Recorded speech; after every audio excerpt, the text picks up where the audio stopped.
In this lesson, we're going to talk about keyboard shortcuts.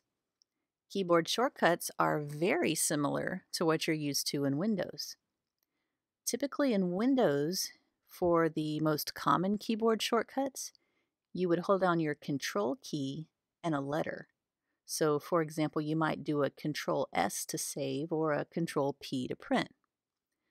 Most of those common shortcuts are the same on the Mac, with the exception that you use your Command key for most of the common shortcuts.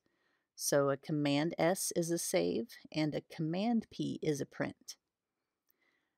The easiest way that I think to learn shortcuts is to start by going up here into the menus.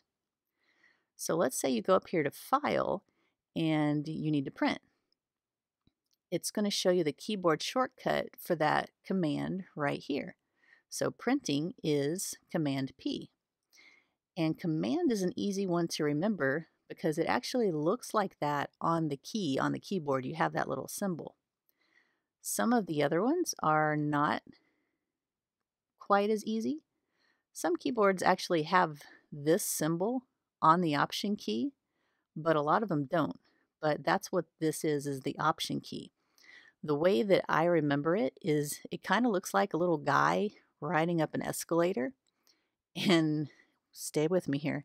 An escalator will give you the option to which floor to go to. I don't know why, but that helps me remember it. This arrow is the Shift key, and the Shift key makes things uppercased. So an up arrow makes sense for that one. So right here are the symbols for all of the modifier keys. So we talked about Shift being an up arrow, Command being the little symbol that you see on the key, Option being the little guy on the escalator, and Control looks like a little caret. So as long as you know these keys right here and what those little symbols mean, then you can find keyboard shortcuts for anything. So if we want to see our web history, we just hit a Command Y. If we want to show the favorites bar, it's a Shift Command B. And I've also added a PDF to the resources in this lesson with a lot of the super common shortcuts and how you get to them. So be sure to download that. You can get even more advanced with keyboard shortcuts by visiting your system preferences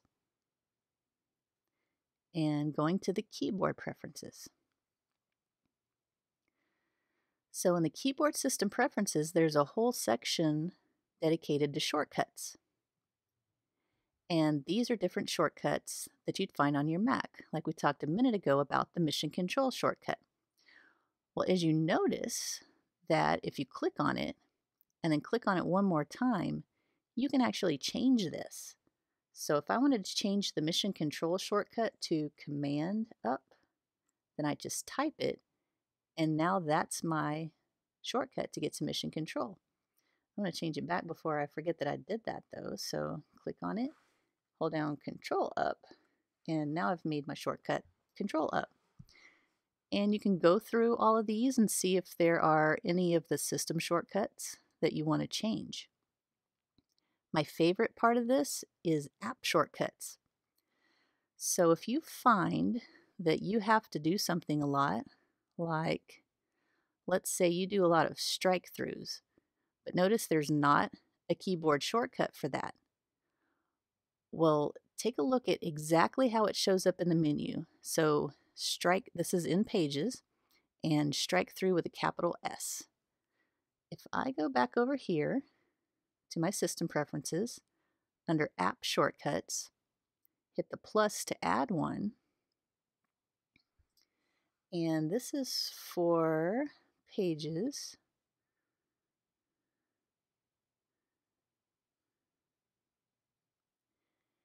And the menu title is exactly how it shows up in here. So strike through with a capital S. Let's go back and type that in.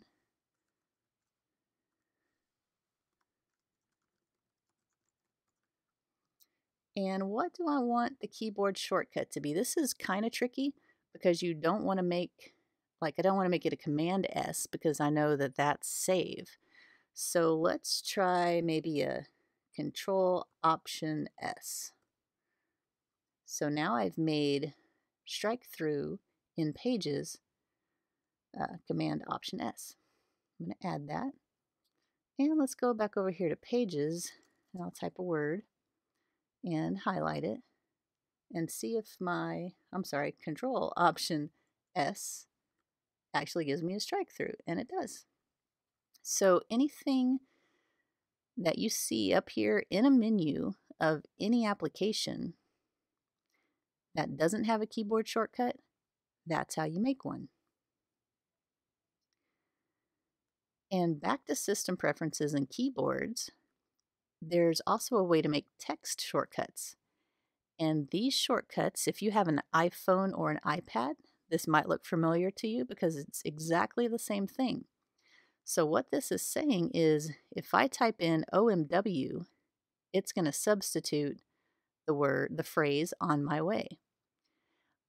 Right here, I made it for whenever I type in a ZX, which is something you don't normally type together, then it will type in my email address, which is not really my email address, but let's just see what that does. So if I type in a ZX and then put a space, it fills it in with that phrase.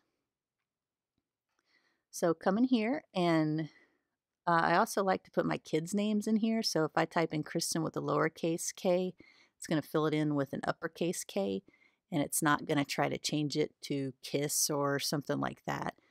And things like SysAid, which is a website that we use at work a lot, anytime I would try to type it in, it would substitute the word seaside. So I came in here to the text shortcuts, and I'm saying anytime I type SysAid, I want it to type SysAid, not seaside. So those are your, and again, we are in System Preferences, Keyboard, Text.